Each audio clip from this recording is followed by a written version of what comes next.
I am here today with the absolutely amazing Emmanuel Zion. How are you? I'm very well. Thank you so much for asking. Fabulous. And you, how are you? Yes, I'm good. Thank you very much. Thank you for asking. Um, we have met through some really fun circumstances, which was I did a YouTube video about your last fight with Crawler and just gave some kind of, I like to just do like an overall breakdown of fights and just put them on the internet. And you commented on it. And I was like, oh, that's pretty cool. And you actually agreed with what I had to say, which was even cooler because, when you talk about stuff like this, obviously people disagree with what you say or they might agree with what you say, but they're coming from the fighter themselves to agree with what you have to say. You're like, yep, well, I landed that one.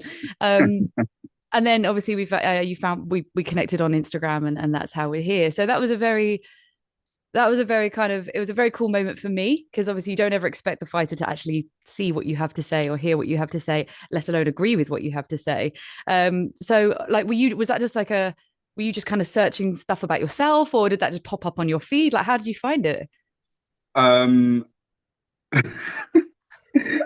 so I'm very much a nerd, right? Right. So before I'm a boxer, I'm a boxing fan. Do you know what I mean? So I like read comments and things like that. And I think in this scenario, don't get me wrong, not that I normally that not I'm not saying that I wouldn't normally like go looking, but this time I think it was just because I typed the fight up because I wanted to break it down for one, but Mm-hmm. also see kind of what like the feedback was of the fight. I was like, oh, what's this like from an outside perspective? So I literally just typed my name like Zion versus Crawler up, and it happened to pop up on the feed.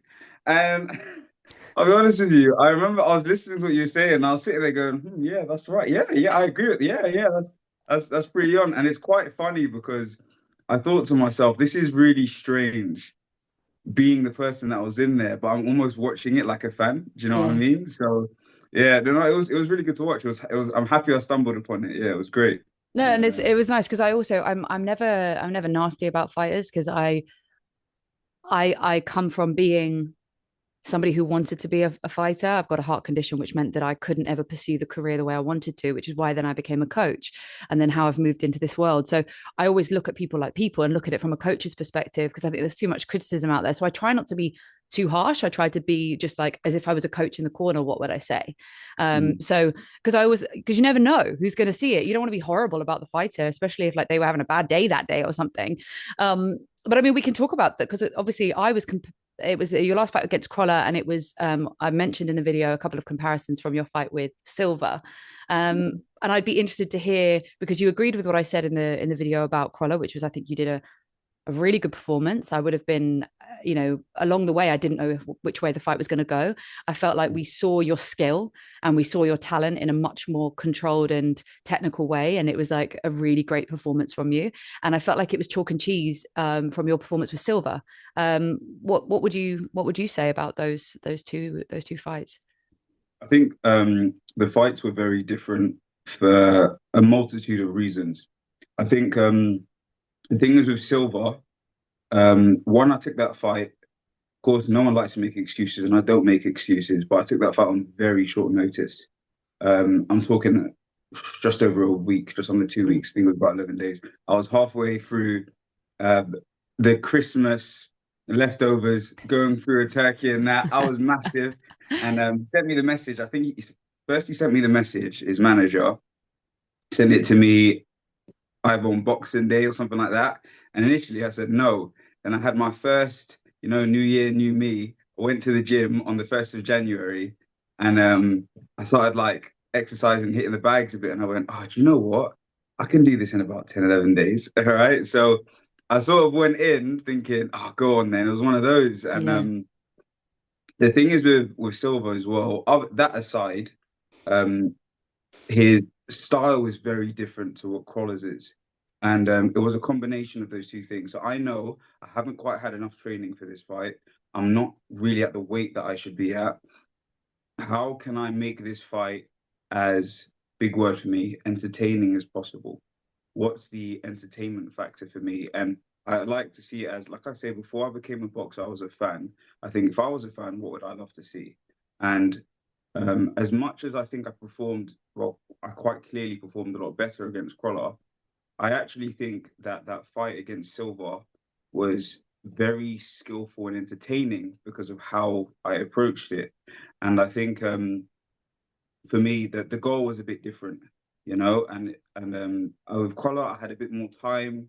I had more time in preparation, and stylistically, Crawler and I are similar, whereas um, Silva and I are what's the word? We're both quite high skill level, but our styles mesh really well. Whereas Crawler and I, we've got like such a similar style that it was going to be a firefight, you know. So I think it's just kind of about looking at where the situations are always going to be different, you know. And I just thought in this scenario, I'm going to box this way because I feel like I'll give myself more time. I've got a better chance. I've got someone in front of me that I feel more familiar with just because his style is similar to mine. So that's why I ended up being so different, I think.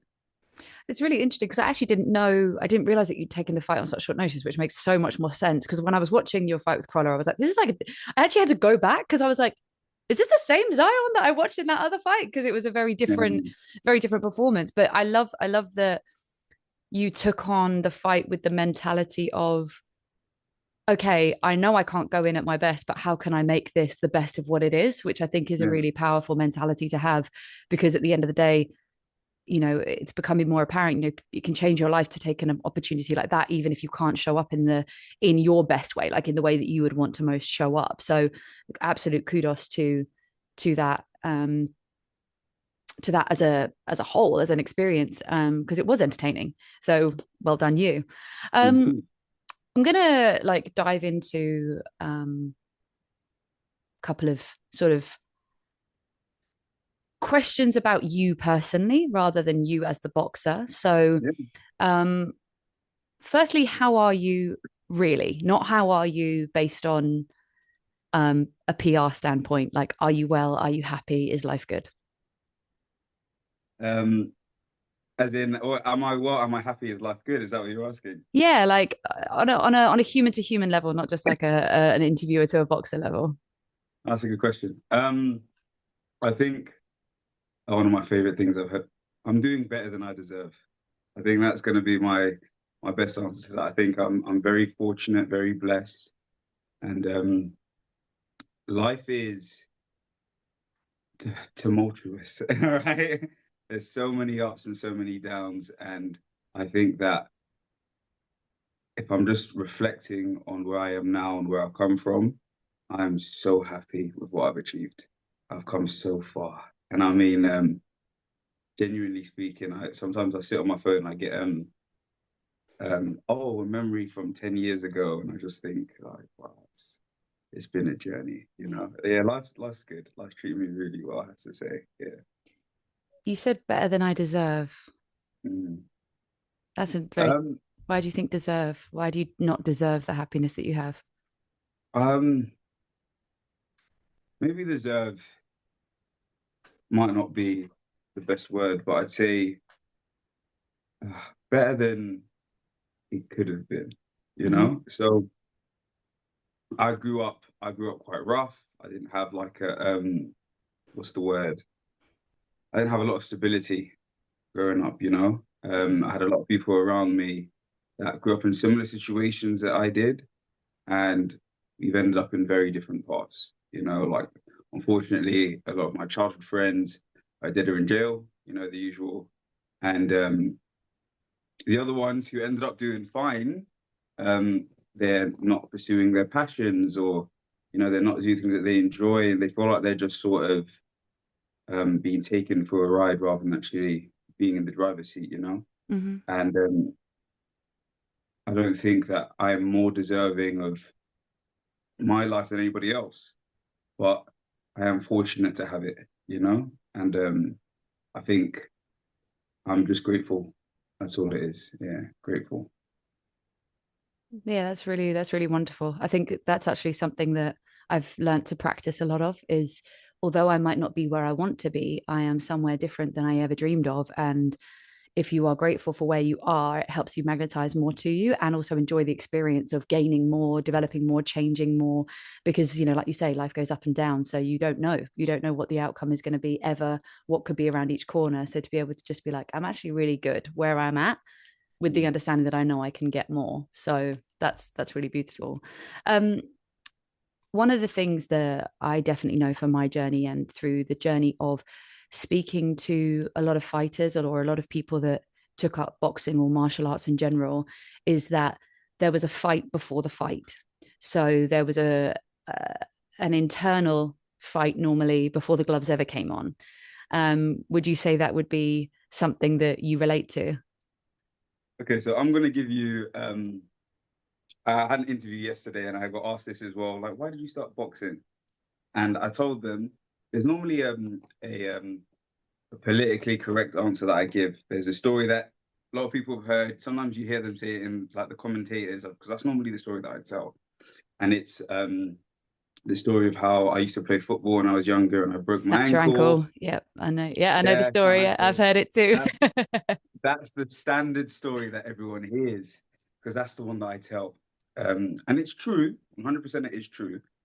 But that if you notice, that explains as a at a glance why I ended up going into boxing. It doesn't explain what was my motivation for it. And this is the and I said to them yesterday, I said, which story do you want? Do you want the real one or do you want the PR one? They got the PR one, right? So here's the real one. When I was growing up, you're right, the fight before the fight. I think the real reason why I actually ended up boxing was, and I haven't told anyone this, but so I grew up in a very abusive household. Um, my father passed away when I was very young. My stepfather was hella abusive. And I got to a point where I wanted to protect my mom, my little brothers, and I thought I just need to be strong, you know? And I think it was I just there was like a fear, I thought, of like, what if one day it just gets out of hand with anyone else and I can't do anything? It wasn't really about me. It was more so about my family, you know? Um but yeah, I think that deep down was the main reason why I really decided to start boxing. I think I thought I need some type of way to make sure that I have what it takes physically and mentally and emotionally to be able to overcome my home, my household. And I learned very quickly in boxing, and this is what made me stay in it. I learned very quickly in boxing that it's not just about being strong and being able to knock someone out and whatnot. It was teaching me discipline. It was teaching me resilience, you know, something that I had to have to be able to live the life that I live. And I think that was my main reason for getting into boxing. And ironically, that might actually be the reason why I stopped boxing for very many years as well, because eventually, like my stepfather got arrested for for an incident, and me and him got into a fight in the house. And um, I think after that, the need to protect was sort of gone. Mm. You know, I didn't feel the need to be so strong anymore. And you go off and you do your things. I was 16 years old. I was discovering life. I was like, I'm just going to go and do this, that, and the other. And I didn't walk into a boxing gym again until I was 21. But I think that that fight was the reason why I stayed in boxing. And I think even to this day, as much as there's no threat anymore, there's no looming threat. I don't know. I think um, boxing made me feel as though I had control. When I was at home as a child, I remember thinking, all of this is out of my control. Everything that's happening to me, the trials and tribulations that I'm going through within my household are out of my hands. And I felt as though when I went to a boxing gym, the struggle that I went through was voluntary. I'm choosing to be here, and I can overcome this. And the run that I struggled with yesterday, I can complete today. The rounds I was scared to do before, I can do now. And I felt like I could overcome it. It was the first time that I felt like I was taking back a semblance of um, it's control, you know. So I think that's what it was for me. And I think that that's my real reason of why I think I ended up in a boxing gym, being honest. Well, thank you, because I much prefer the real answer to the PR answer, because I think this is exactly what I'm talking about. There I don't think there's a single person who put on a pair of gloves who doesn't have a story to tell, whether you know big or small, whatever it is, there is a story, and I think that is a way more amazing. Although obviously overcoming a snapped ankle is pretty cool, but that one has a lot of depth, and I'm sure there are a lot of people who can relate, because you articulated that so well about the control. Because actually, I really related to that when I was like, oh wow, you've just explained to me something that has just clicked in my head about myself. So I really appreciate that. Do you feel fear now, or do you find that you are less afraid of the fights that you do because you overcame the biggest fight you ever had to overcome with your stepfather? Or do you still feel like there's a semblance of fear when you fight? I always try to be reflective on how I am.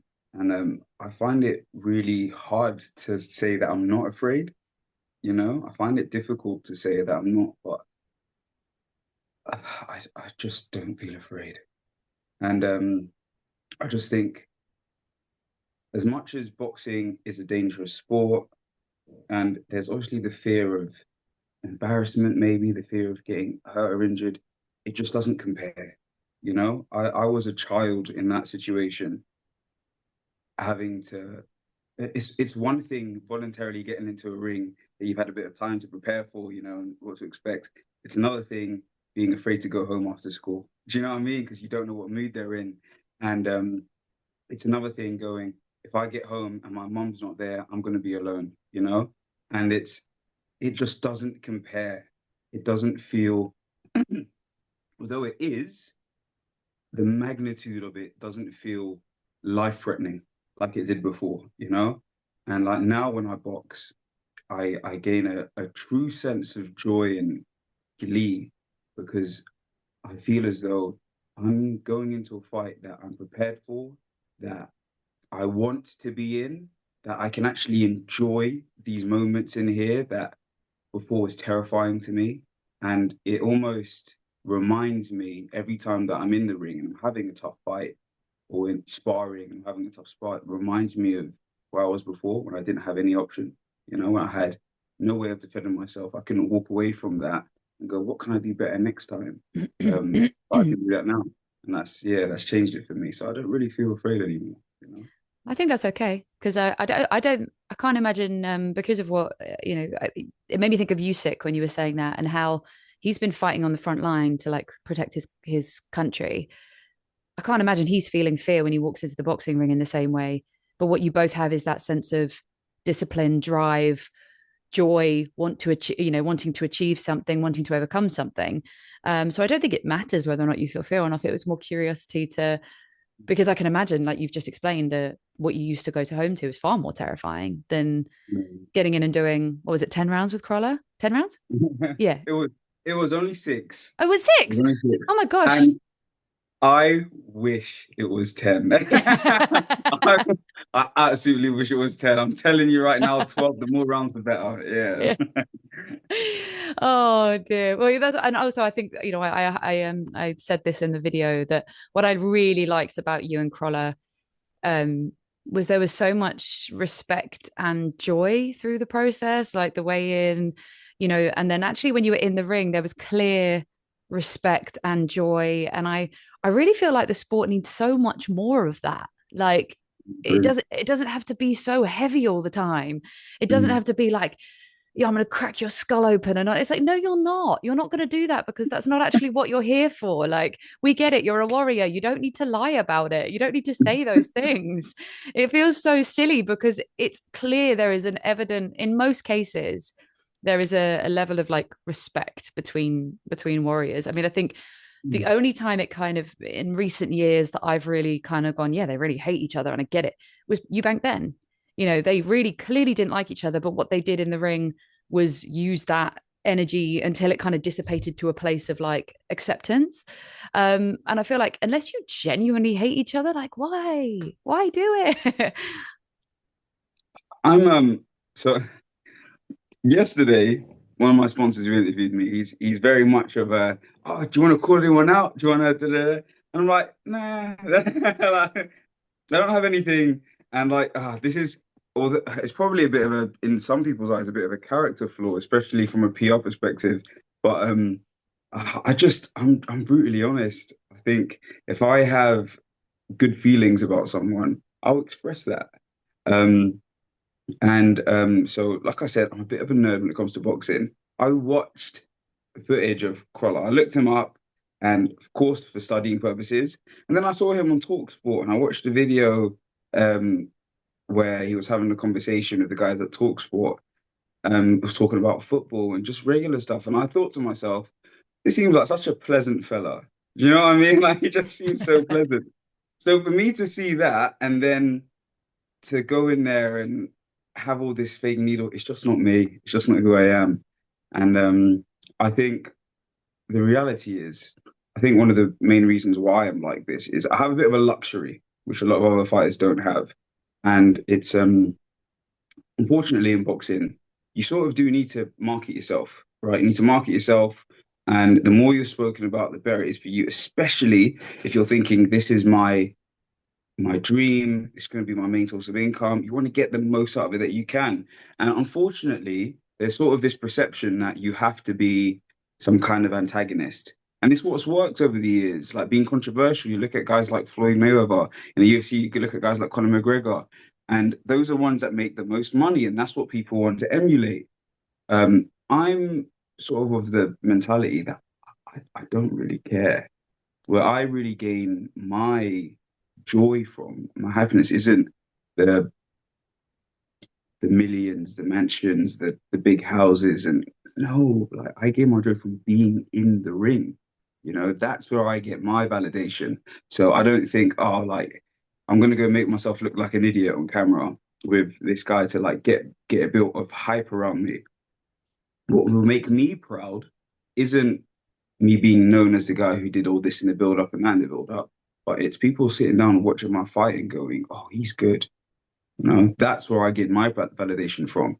Unfortunately, not everybody has that luxuries, and I can afford to do that because I have a job on the side. Don't get me wrong, that's a whole problem on its own, right? But I have a job on the side, you know, like I have a career, and I think it's unfortunate that the best way to gain attention nowadays is by being as controversial and as negative as possible. I wish it wasn't that way, but for a lot of them it is. So I understand why they do it, but that's not me.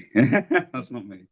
I think what I'm learning with a lot of the people that I'm talking to is that when you are true to yourself, that seeps into people anyway. Yeah. So Chris Billum Hmm. Smith, he will not rise. He will not talk trash. He will not say anything. Hmm. And he spoke very openly, as you are, about the fact that that is kind of hindering his paydays because he won't come away from alignment within himself to do so. But what's happening is this kind of quiet rise is happening in him Yeah. because Yeah. he's holding steady to himself. And I believe that if you are in your truth and in your alignment, people tend to magnetize towards you anyway because they like who you are. They start being like, that energy is fun to be around, or I enjoy hearing them speak. Like, you're very, very articulate. So people will enjoy hearing you speak and hearing you talk. One of the things that for me, following your Instagram was when I woke up on Saturday morning and I was going to catch up with the fights from the night before, I just saw your Instagram story and I was like, I'll just save my money because you were so, you broke it down. You were like, this is not okay. Da, da, da, da. And I was like, so not worth watching then? You were like, nope. And I was like, all right, I'll save my money then. Now, look, I do tend to be somebody who's very like, watch things, do things, eat things, drink things, have your own opinion. Like, don't just take Yeah, the word cool. of someone else. But in this instance, yours was the first one I saw. And then when everybody else was backing it up, I was like, yeah, okay, maybe this is not worth my time. And maybe I should have waited until Sunday morning and then, seen what you thought about Canelo's fight with oh my god, my mind has just gone blank. Canelo's fight Oh, with yeah. Skull, yeah, Skull, and maybe would have asked you first. But I think that ability to talk is actually, people enjoy that. People enjoy and they gain from that. So that's definitely an observation of you that I'm learning since you came onto my radar. Um, Speaking of kind of the caring, not caring, the aftermath of things. How so? You're off the back of 3 losses. Mm. How are you finding that process? How do you go through that process? What do you do in the aftermath? And how do you make your next steps of just being like, is it just like a case of let's just take a week, go in, and then we make changes? Are you able to sort of water off a duck's back? How do you move through those moments? I think of I have on my record about four losses. The first one, heavily controversial. And I'm honest, when I've lost a fight, I'll go, yep, I lost that. Right. The first one I was in Dubai. I dropped the guy in, I think the first round. It was only a four rounder. I dropped him in round one. And I basically just battered him and chased him around the ring for the rest of the rounds. And I lost it on a split. So I walked away from that thinking, I don't feel like I lost that. Mm. So it didn't really do much, but it motivated me to, oh yeah, get in better shape, get fitter, get faster, and I did, and I went on like a knockout streak after Yep. that. Um, then we had the last two losses that I had, and against Silva, again, I sort of was like, you know what, short notice, not the right weight class, no big deal. And against Collar, I was like, really good performance. Probably still a little bit over my weight class, to be honest. I should probably be more about 147. But and close. I could have like looking at that personally, I would have gone, that could have been a draw, but depends on what you like. Yeah. I think the only loss that I really, really took to heart was Ryan Maycock. And I felt like I needed a win. Now, I didn't say I don't make excuses because I think you just handle what's in front of you. But that week, I had a really tough week on fight week. I had a chest infection. I was like coughing in the changing room. Um, two grandparents of mine passed that week, and a friend of mine from the gym passed as well. So Jesus. I was So I was sorry. in I was literally in tears in the changing room. And sorry, It's okay, mate.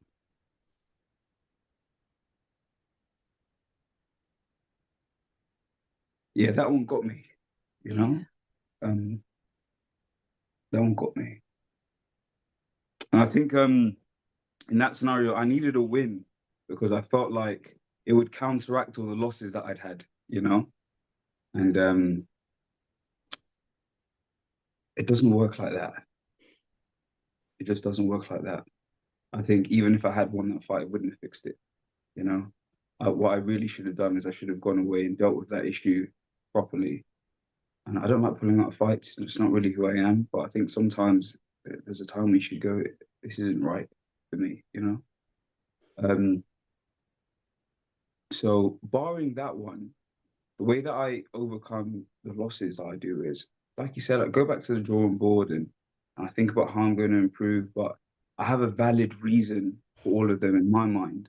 And I know what to do immediately, right? I know, for example, I'll tell you right now, my next fight's not going to be at super welterweight. I'm going to be boxing at welterweight for my next fight, which is where I'm the strongest. That's where I'm the best. Where I'm strong. That's where I'm fast, and I know what to improve. I know stylistically what I should do because I also know that I'm a slow starter in the ring, and I don't normally get going until about round four sometimes, which is a bit of a weakness of mine that I've got to work on. But I'm a strategist, so the longer the fight, the better it is for me. Initially, when I agreed to fight William Collar, we agreed on 8 rounds, but there was a scheduling issue, and they changed it to six. And I went, I've already agreed to the fight, so let's just go with it. So going forward, I'm not taking any fights above welterweight or less than 8 rounds. So I'm starting to put things in my favor so that I can perform at the best that to my ability. And when I'm able to do that, if I then go on to lose, then I feel like I gave it my all. You know, everything was right. It was an even playing field, and it's fine. I can live with that. I think I think that Ryan Maycock fight because of that, and I felt like I just need a win. It's probably why I accepted these fights that are slightly above the weight class that I'm in, and because I needed to get over it somehow. And I think for me, getting over it was listen, go in there and go and just have a great fight and discover your love for the sport again. Because I felt like when that loss happened to me, um, I started to fall out of love with boxing. You know, I started to really go, yeah, this isn't it. And I wanted to discover that love again. And for some people, they gain love through celebrating great wins.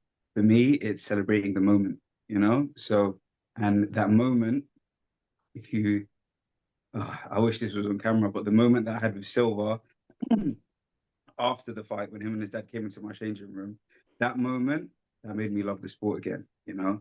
The moment that I had with William Collar after, like, and Anthony Collar, we went back to the hotel, we had a beer together in the pub, we had a little chat, you know, and things like that. Those moments made me fall in love with the sport again. And that's kind of how I get over the losses, which was something that I couldn't do with makeup because of the state that I was in.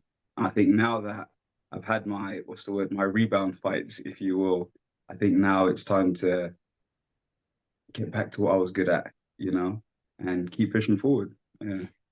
Well, thank you for sharing that with me. I really appreciate it. I'm really sorry for what you went through. That's really tough. I think what you've explained there is one of the hardest lessons of life, which I have observed in myself and I witness it with others, is that when we go through a lot of pain, we hold on to the thing, something that's always helped our pain in the past, especially, but we hold on to it. I'm like, if I can just have this, if this just happens, or if I just experience this, or I just get this, or I just push this, or I just win this, or whatever it is, everything else will be fine. And it goes back to that control aspect of just like, if I can just win this fight, it'll be fine. You know, people come in like, are you okay? It doesn't matter. No, no, no. And it's that like, nobody talk to me. I need to win this fight because it's going to fix everything that I'm feeling within me. And then what happens is most of the time, that thing that you're holding on to doesn't happen. I don't know why it is, but it doesn't. And if you're a religious man, I believe that that's when God goes, this is your biggest lesson time. If people Mm-hmm. listening aren't a religious, religious, it's just, it's just the way that life goes. It's a time for a lesson. And what tends to happen is in that moment, the dam breaks. So, this tension that we've been holding. So, you hit something that was a fear at that time, which was the loss. So, you're looking at the loss in the face and you're like, I needed this. It didn't happen. I can't do this anymore because this is it's let me down. And everything else is letting me down. This is now let me down. I don't want to play anymore. I don't want to do this, which is a natural response. It's the thing that you're holding on to lets you down the most. So it's almost like you punish the thing for not fixing all the rest of the problems. It didn't fix the pain. It didn't help you escape. But then what happens is this new version of you emerges through because it's like, okay, I now know that that's not going to fix all of my problems. So I'm going to need to deal with those problems as I move through each problem that arises. But it doesn't mean that that thing is now over for me. Now I can become a different version of myself. So what's happened is clarity because you've just gone, I've just done 10 fights, but I'm not doing what I did before based on probably those moments, those losses, those moments. You learned so much from those experiences that have now made you so clear on the person you want to be, the fighter you want to be, the weight class you want to be, the style you want to throw in the ring. And the pain of it is that you had to go through it. It sucks and you had to go through it. But the version of you that's emerged is probably we're about to see like Emmanuel Zion, 2.0. Yeah, we're about to see the next level of you because the clarity there, you're not just the guy that's saying yes to the fight because you want to get in the ring. You're saying yes to the fight because you're like, I know this is going to showcase the best of me. I know that I get to bring the best of me here. And that is so exciting. And unfortunately, trying to tell someone that, and I speak from experience, when I was in the middle of it, in that I lost a lot over the course of a year. Like 5 people I love died, and I lost my whole life in London and left an abusive relationship and had to move to Devon in with my mom. And I had nothing when I came here and no money and nothing. And everything was just like, and I remember the last person who passed away, second to last, my cousin, when he died, I couldn't go to his funeral because I was so angry and I couldn't bring myself to feel more grief. I was like, I can't do this. I can't lean into this. And then it was like, then somebody else died after that, a friend of mine. And it was like something clicked within me where an acceptance landed, where I was like, okay, I can't run from this pain. I'm going to have to face it. And because also we're human, this is part of our existence. So how do I move now with an open heart, knowing that this is going to happen forward for me? How do I move through a life? And what I promised myself was I'm never going to do anything that doesn't make me happy ever again because we haven't got that long. So, how do I make sure that this life is the best one, the most fun, the most passion driven? Like, how do I throw myself into the bullpit every day to make sure that I'm learning and I'm engaging and I'm growing? And trying to teach somebody that when they're in the eye of the storm is so hard because it's too painful. It's too painful for them to hold on. But what you've done is you did that for yourself and you've emerged through that and you still put on great performances and you've still shown up in an amazing way. And I just feel like this next version of you, like this next fight that you take, we're going to see like a whole other version that's just like how I saw from Silver to Crawler, it's going to be like the next one up from that. And I'm going to be like, damn, this guy's been training. This guy's looking strong. What would be like a dream next fight for you? Let's say there was no limitations, no rules, no clauses, though, whatever. What would be like a dream fight for you? What would you love to take? I'm gonna give the same answer that I gave yesterday. I would love to fight Conor Ben, I knew you were going to say that. I knew you were going Yeah, to. As soon as you I said love fighting 147, Ben. Yeah, I thought, do you know what it is? It's not even personally, and this is gonna sound really horrible, but actually, when I watched that fight with him against Eubank, I didn't gain more respect for his boxing ability. If anything, that went down in my estimation. But the heart that he showed for me was, I was like, it's one thing to be able to beat somebody on skill, but you just can't break someone's heart, you know? And I just think getting in with like somebody who's immovable like that, yeah, it whets the appetite, you know? I would love to get in with somebody who wants to win no matter what and really puts everything on the line for it like that, you know? Because I think that would probably bring something out of me as well, you know? And I think that's what it is. It's just I imagine sitting down when I'm 50 years old, watching it with my kids and going, yeah, watch this. Like this was an epic. You know what I mean? That's the dream for me. So I think if you was to say you can have a fight in August against Conor Ben, I take it in a heartbeat. yeah, Even if you went for pennies, I'd be like, I'll do it for free. yeah, Do you know what I mean? It's like, yeah. yeah, it's like, yeah, something like that. Well, that's what I mean. Eubank said, didn't he? He said, I knew I had it in me. I just didn't know.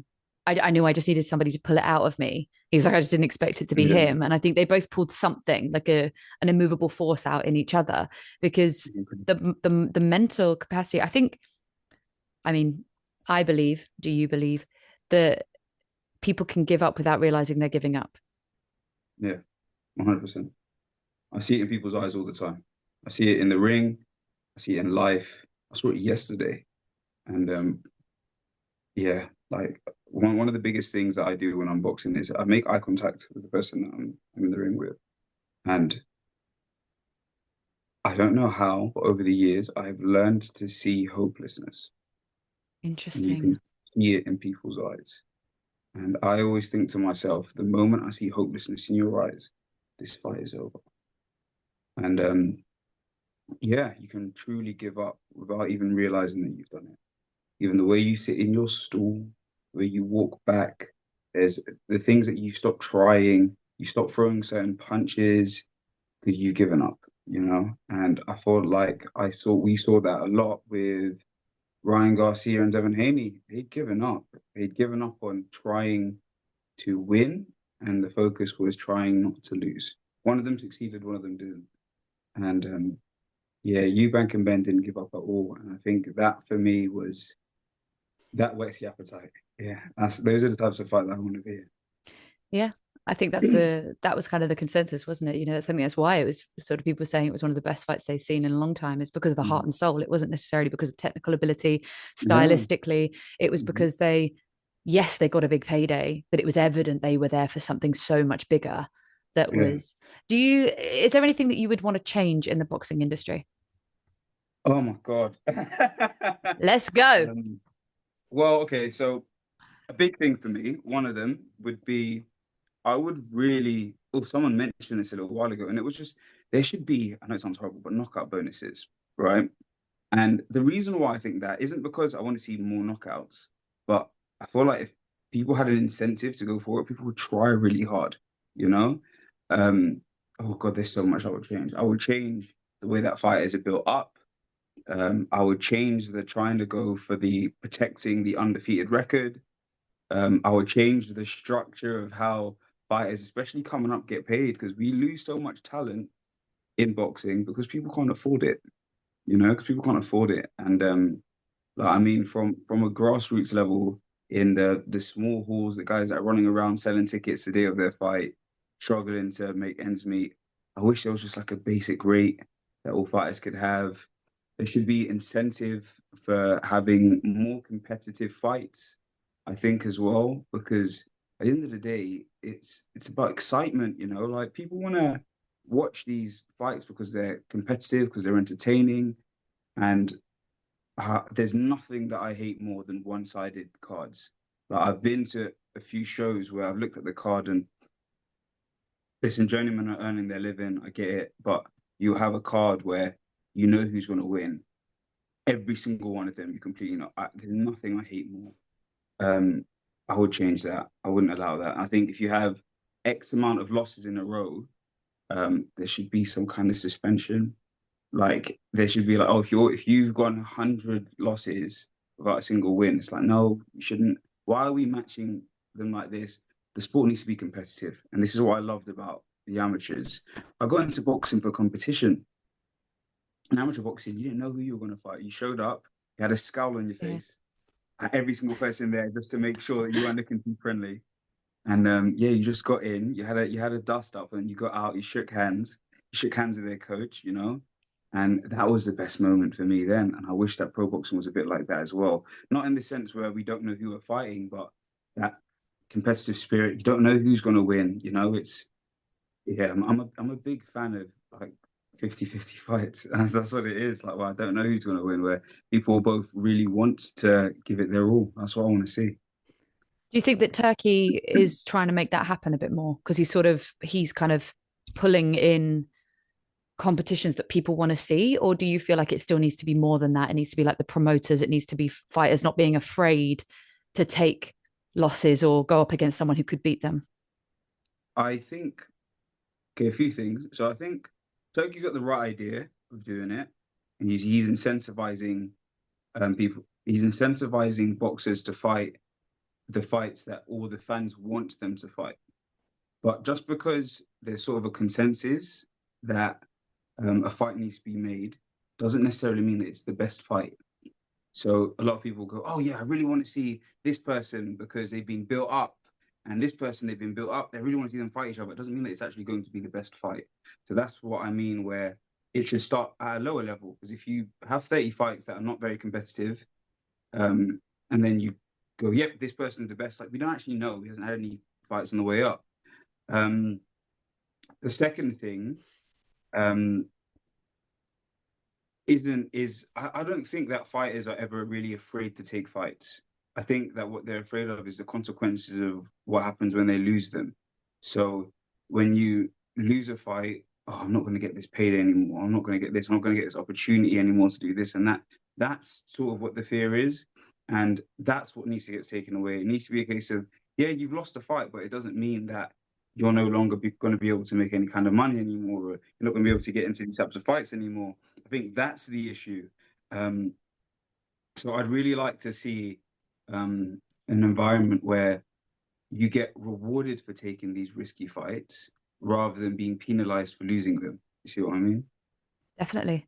I think that it should be, you look at, sorry to use it again, but it's just because it's fresh in my mind, but you look at Ben Eubank, I don't think a single person looked at the loss for Conor Ben and thought, what an idiot, what a terrible fight. He Yeah. doesn't deserve the clout. Everyone went, Mm-hmm. wow, what a performance, what a show.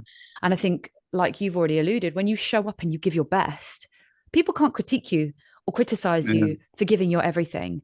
And if it looks like you gave your heart and soul, people want to see that and they connect to that and then they support that. And I think that needs to be celebrated more. I agree totally. Because also, I don't know if you're a very intelligent man, so I'm sure you probably do know this, but there is one of the deepest fears in men, particularly men.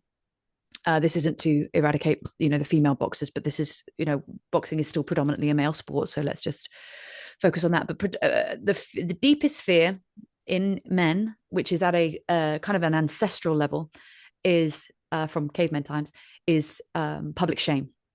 So when men were cavemen, or when they were, in the times where life was simpler, the biggest and strongest man would get the most They get the pick of the women. They get the pick of their producing their bloodline. They get the pick of the food. They lead the packs. They da da da da. And then what would happen is, if another man came along, fight them for their place, you know, that was the thing they feared the most, was losing all that power, blah, blah, blah, blah. So, and then what would happen is it was a survival thing. So if you were knocked off that perch of being the top dog, or you didn't have the support system, you could die. And, this has actually become, it's actually a carried forward thing in your bloodline as men, is that the deep running fear is that public shame, public humiliation. So one of the things that can sit in the body of a fighter without even realizing is the fear of that public shame, and that being that losing a fight, and therefore at a deep level losing their safety, losing their ability to survive. And obviously they won't be able to know or articulate that, because they don't know that necessarily that's where it's coming from. Not to mention whatever trauma they may carry through their own existence about their own self-worth, their own Yeah. limiting beliefs, their own generational stories, whatever it is. So until the narrative is to celebrate the efforts and celebrate, and for people to understand that it is not a internal and personal loss to lose, unless you did not show up in a way that you are proud of. If you don't show up in a way that you are proud of, aka you were not really training hard in camp, you were maybe drinking a little bit, you were not really eating right, and then you didn't really give your all to it, and then you lose, okay, fair enough, that you can take that one on as your own because you haven't shown up in a way that you're proud of. But if you've done everything and you've worked really hard, you can still be proud of that, because you gave it beans. And to walk through the ropes, you've already gained so much. You lose energy walking through the ropes, and you gain so much by just being there. So I fully agree that there should be more of a narrative around this. Have you ever thought about being a coach? Actually, no, you did coaching course, didn't you? And then you Yeah. decided to then that you learned that there's a very really big difference between coaches and I you didn't should know do that. talks. Yeah. You should go around gyms and do talks. I think you should go and talk to these young men and young women and give them a little like, yeah, man. Yeah, I did coaching. Um a few years when I was an amateur, I asked the coach at the time to, oh, can I do a bit of this as well?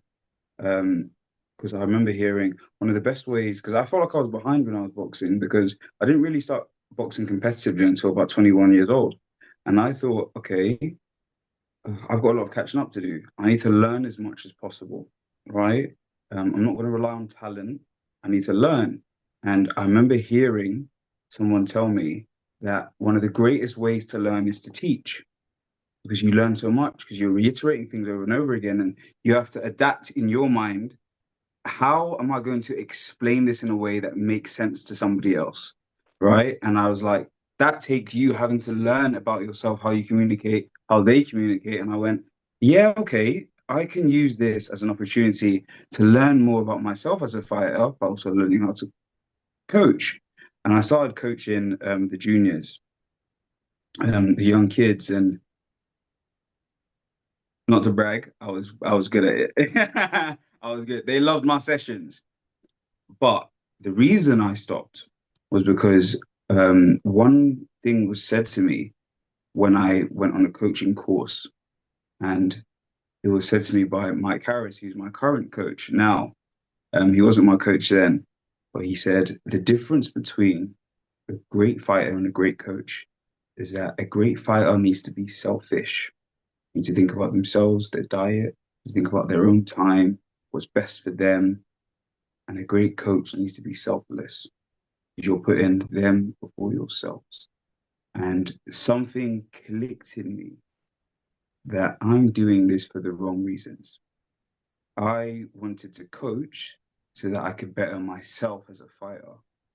And that's when I realized my brain is still in the fighter's selfishness, where even though it seems like I'm doing something outward, deep down, my motivation for doing that is to better myself. And until I can put someone else before myself, until that's my main reason for doing it, I shouldn't coach. And that's why I quit. That's why I said, I'm not going to coach. I'm going to focus on my boxing career and be selfish. And I stand by that decision. And I don't think that I won't ever coach. Actually, I kind of really look forward to coaching one day. I actually do think that I'll really enjoy it. But I won't do that until I've decided I want to hang the gloves up and I want to put somebody else before myself. I think when I'm more invested in somebody else's career than my own, that's when I can be the best coach that I can be. Yeah. I think that is a very, very sensible way to look at it. Because you're a brilliant talker, so I still think you should go around and do talks because that's different to coaching. You just go give people your knowledge. But so because I couldn't fight, I had one fight in the end, basically when everything was blowing up around me. I spent 16 years being told I'd never fight by doctors because of the condition. I kept going into amateur gyms. They wanted me to fight, kept being told the doctor would never sign me off. So I had this like 16-year battle until sort of COVID. Well, it was about 14 years around COVID time. So I was like, I'm just going to get technically really good because I had a kind of a raw ability. People kept jumping over steps with me. So I felt like I didn't. And like you, I like to know the why. Why do I need to do that? Why do I need to move my foot like that? Why am I turning my body like that? Why is this happening? Why do I need to bring my hand back here? Why am I slipping this shot? Why, blah, blah. And if you don't tell me that, I can do the movement, but I'm not confident because I don't understand why I'm doing the movement. So I went to a coach and I said, look, I'm never going to be able to fight. Don't ask me to, but I just want to be technically beautiful. I just want to be technically so good, even if I never fight in my life. So we started a journey there. And then when everything was blowing up around me in 2022, I basically found like a white collar. I was living in London. I had a white collar club, and I was like, I'm going to do it because they haven't got limitations. So all I have to do is sign a waiver that says if I die, that's my problem. And I want to do this. I want to do it at least once. And I said a lot of prayers and sent a lot of begging up to the higher powers and was just like, please God, just let me do it once. Just let me do it once. And I promise I'll let it go. I'll just let it go. I'll never ask you for this again.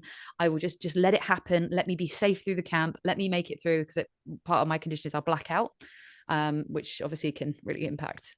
It can really impact a lot of things. And so I did yeah. So I did the fight and it was one of the happiest days of my life. I lost the fight, but for me, the result of the fight is so irrelevant because for me, I won just by stepping in. And I learned so much through that process. And then I flipped over to being a coach because I was like, I know it's a terrible saying, but I'll say it anyway. Those who can't do teach. So I was like, I can't do this. So let me learn everything about it. And now let me go and show somebody else how to feel as good as I feel when I do this thing. I'm also a singer, and I've been a singer since I was 10 years old. I will not teach singing. I will not teach singing to anybody. I could, generally speaking, I could teach you how to sing, but I don't want to. And it's because with my singing and my music, I am the selfish fighter. I am the one going, I don't want to tell you, I don't want to teach you how to reach the highest heights because I'm still trying to get there. So that's where I can fully relate. Because people used to say to me, like, why don't you just become a singing teacher? I'm like, I can't think of anything worse. I can't think of anything worse, if I'm honest. But as a boxing coach, it brings me so much joy. And I guess probably because I couldn't do it.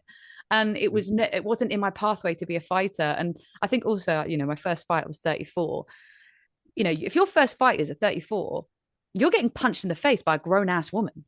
So you're not getting that like developmental, I didn't get an amateur career. I didn't get to start getting punched when I was like younger and people were lighter and they weren't hitting so hard. I got a strong concussion from that fight. So it was very eye-opening. But I definitely think it's the right way to go about it. It's like it's okay to be selfish.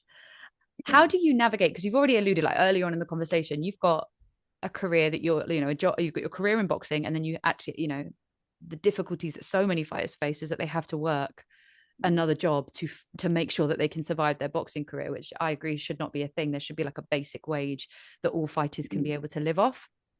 How do you juggle everything? Because also father and partner and job and boxing career, like how do you do it? God's grace, man. Like, I can't even You go pray lie. a You lot. don't bloody have to. Yeah.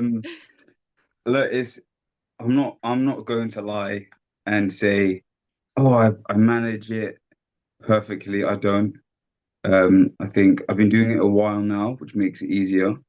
And I'm fortunate that the industry that I'm in, although don't get me wrong, 100% it is exhausting.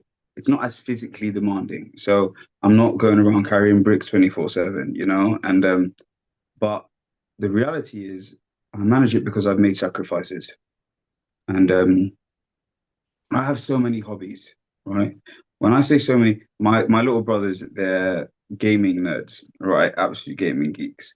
And they go to me, they always say, you have so many stat points. Like, I feel as though you have the ability to do so many different things. Why are you so over leveled? That's what my little brother says to me all the time, right? And they've got a point. I can do a lot, and sometimes it's weird. Like they'll come over, and my little brother's like, "Oh, I'm learning how to play guitar," and I pick up a guitar and I start playing guitar, and they're like, "What the hell?" And then it's like, "Oh, and I can drum." And then we'll go to somewhere, and then I'll start speaking a different language, and they'll go, "What the hell? What's going on? Why can you do all of these things?" And um, I have so many things I'm interested in, but I had to make sacrifices. So, realistically speaking, when I was younger, I learned how to speak Dutch fluently. I need to be keeping that up. That's something that I would love to be practicing in my own time. I don't really do that anymore. Why? My Why Dutch? I lived in Holland for a few years Oh, as a sick. child. Yeah. My partner's Portuguese, so again, it's something that I'd love to learn, and I'm competent in the sense where I can hold a bit of a conversation, but I'd love to be fluent in it. But I've had to sacrifice that as well.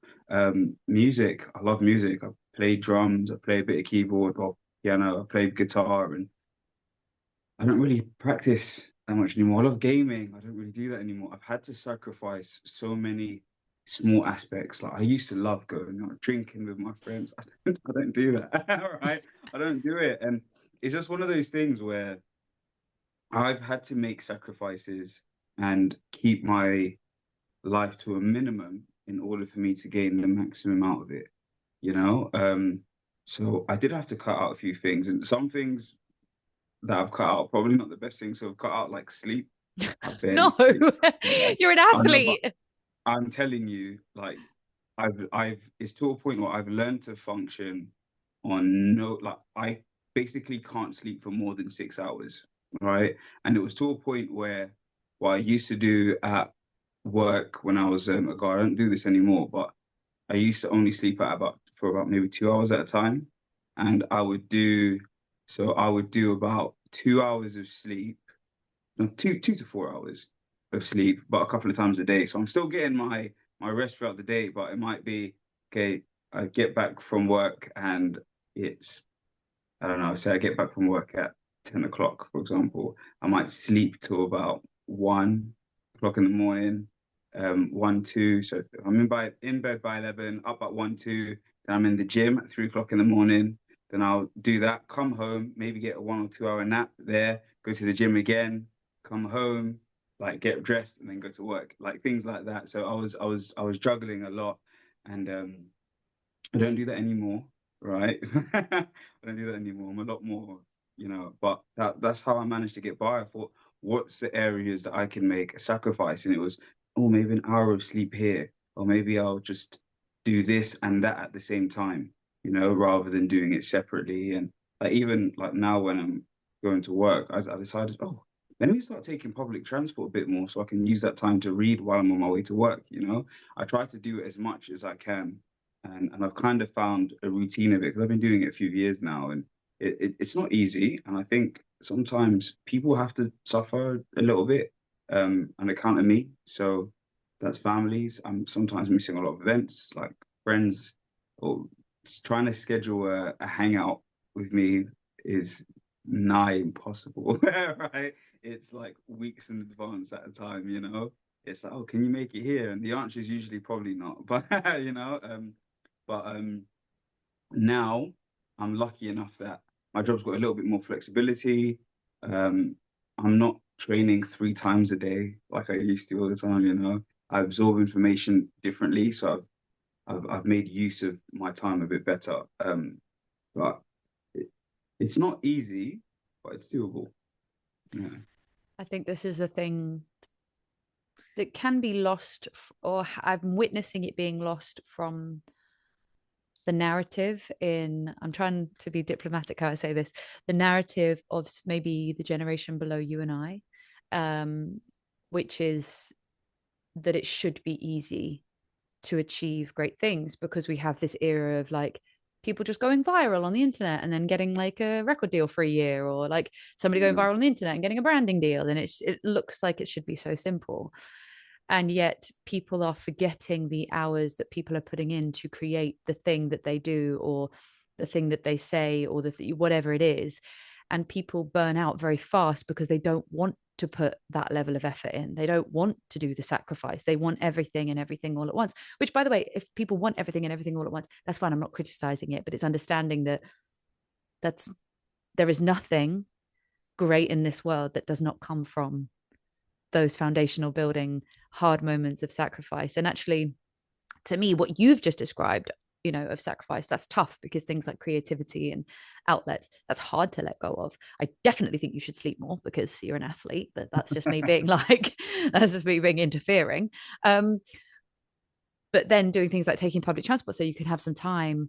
That's something that I've started to do, is just like, right, because I'm in Devon, so I travel a lot for all the things that I'm doing. Instead of driving, I get the train. Doesn't matter that it's more expensive, because that time I'm getting back for myself is so big. Yeah. Like every time I go to a fight night, my light just died.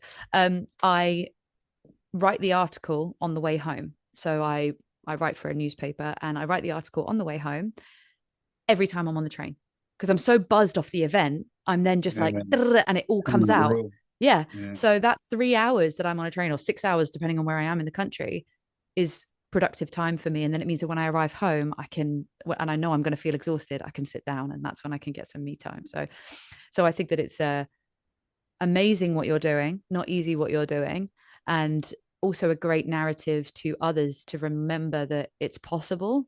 It just will take effort, energy, time And sacrifice. management, and sacrifice. Yeah, you have to be selfish and selfless, because you've had to be selfish in your pursuit for your own greatness, whilst also being selfless in removing other things that can be gone, to make sure you're showing up for your partner and your children and friends and family as and when you can. So I'm going to ask one more question, because time is the most precious currency we have, and I'm just so grateful that you've given me yours. Thank you so much.